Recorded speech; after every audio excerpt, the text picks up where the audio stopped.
So we have to increase the budget by, in one case, and decrease the budget in another, just to show what's the right number. We're taking the money out of one place, you decrease it, we're putting it someplace else, we increase it. So that's what this is about. Are there any questions? And this should be the last property we bought, so this is, should be the last we see of tax. Do I have a motion to accept this? This should be 2014-06.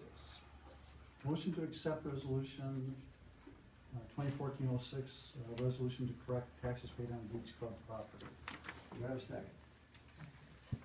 Thank you. Any other questions? By you seconding that, I take it you're in agreement that these are the 24 dot and 101 dot numbers appropriate to be used for where they're coming and going from, Connie? The different accounts? The correct, the what, I corrected, mean, does that make it's sense on the to corrected you? page too. That we makes handed sense, out. I did not look up those numbers. Okay. But those are contingency Yeah. numbers, yeah. It's, Yeah. thank you.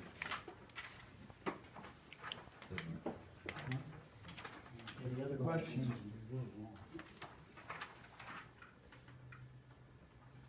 All in favor? Yes. I say money, roll call. Scott, Yes. White, Yes. Solinger, Yes. Collette, Guy, Yes. motion carries. Oh, the point, sorry. Yes. You just know about Sure. something. I know. Tonight. Two minutes, two. Okay, the next item is item 4. It's just a simple question on my part.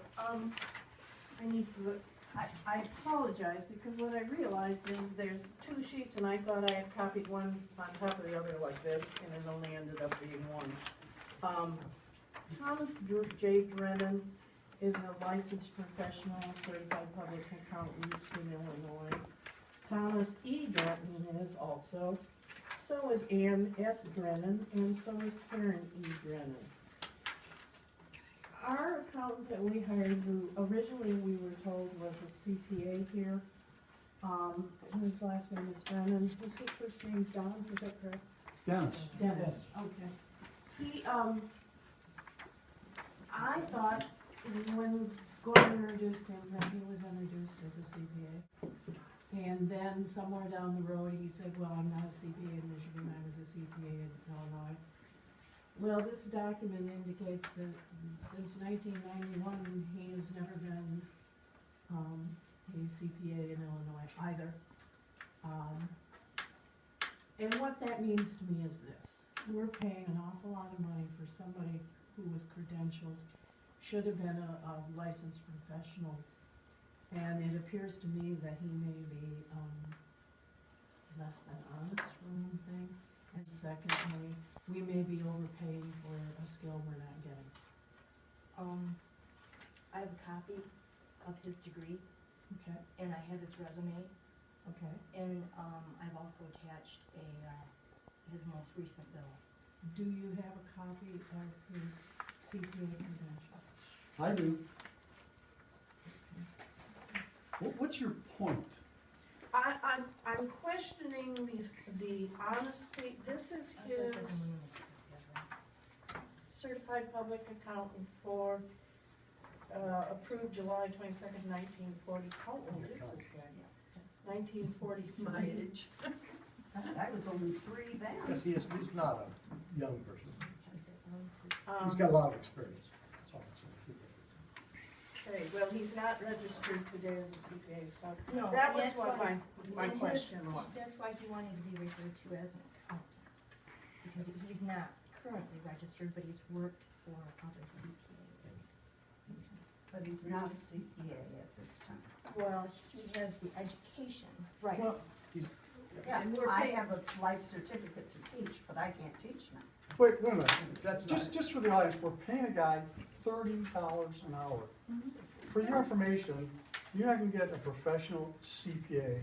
I didn't come here to At argue 30. with you, Gordy. My point is, Jay, I was asking the board for clarification on this and clarity. And we provided this. Thank you. In that light, we have discussed him, but if he's going to be, we discussed that he was going to be here temporarily.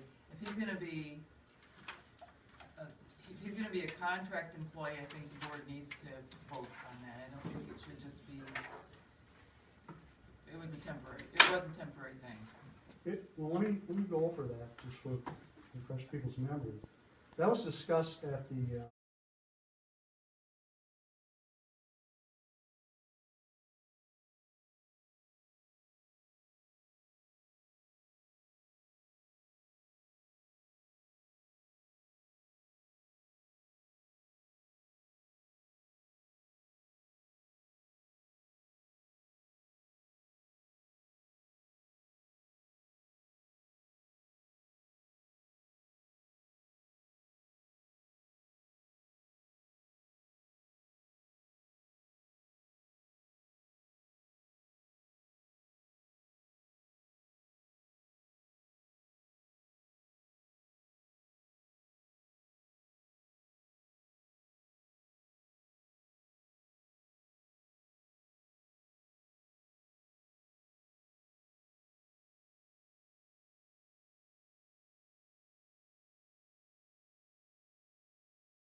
this individual said, you might wanna bring this guy in. He's been working with us, he knows fund balance, which is the software system. And I also talked to Garfield Township, so I said, let's budget $10,000 for this position. We discussed it, there was actually a vote, and the vote was 4-3 to put that line item in the budget. The question was brought up and said, well, Kathy's going to class, or she's bringing a consultant in to teach her the system. We'll leave it up to her to make the determination after she has the class, whether or not she wants to bring this person in. She then made the decision, apparently, to bring this person in. It's assisting the clerk. I think with the literally millions of dollars that pass through this township, that to invest, I think we budgeted $10,000 to pay somebody at a rate of $30 an hour, fully burdened. That's cheap.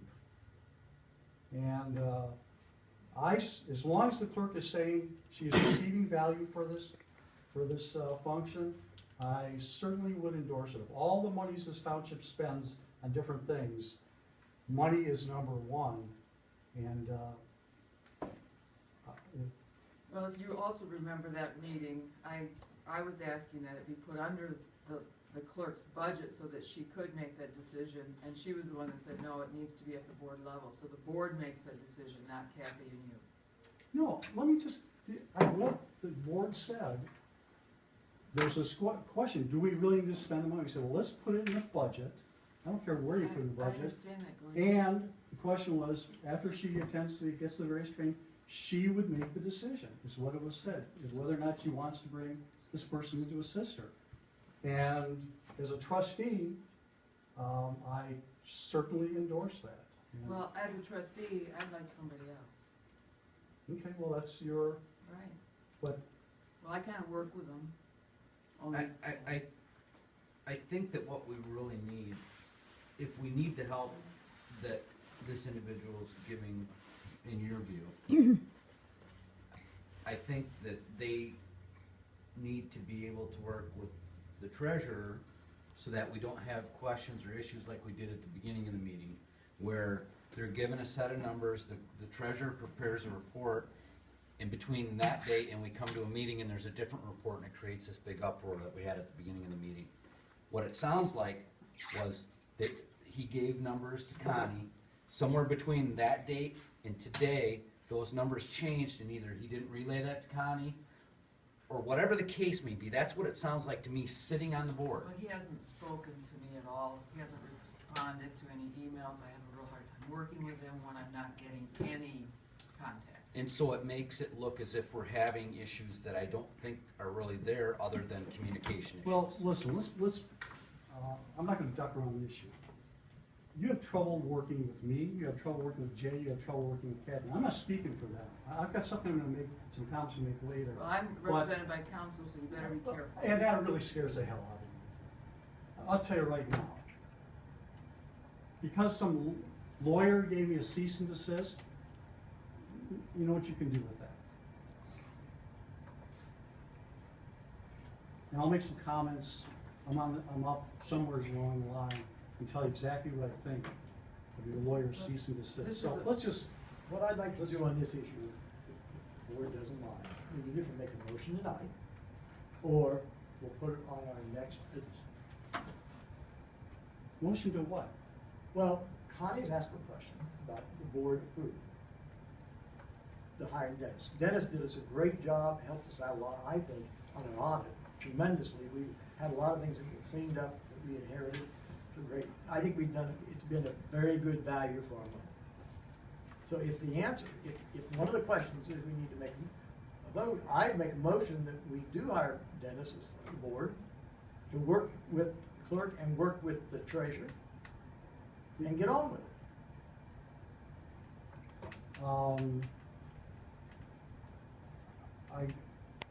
We're missing one trustee, That's true. and I won't be here next month. Is there any issue waiting until March, maybe things will calm down and we'll get on track and discuss this? We have a full And house.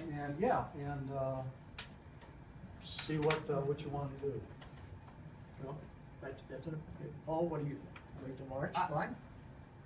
I think the long and short of it is what I said. If there's an issue when Connie gets her report and when we start our meeting that the numbers changed, Connie needs to be informed so her report can be updated.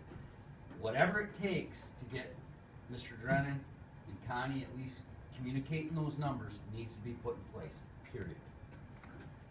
But the question I'm asking is a different question than that. Well, Can we wait till March to make this no, decision? we cannot wait until March to have that issue No, that's- resolved, that's and a that's different part question. of this question. No, not to me. Okay. I think, I don't say what you're saying is wrong, Paul. I think the question on hand to me is, do If we he's- take a vote to do this now, or do we take a vote in March? That's the question I'm asking. You're asking a secondary question, I think, which could be valuable. You're asking a secondary question. If the job that we've asked, to me, that's the job we've asked him to do. Period. If he's helping prepare reports that are given to me at this meeting, and I'm only getting half a proper report when I come to this meeting, then I've got a problem with the report I'm being given. Whoever's issue it is needs to be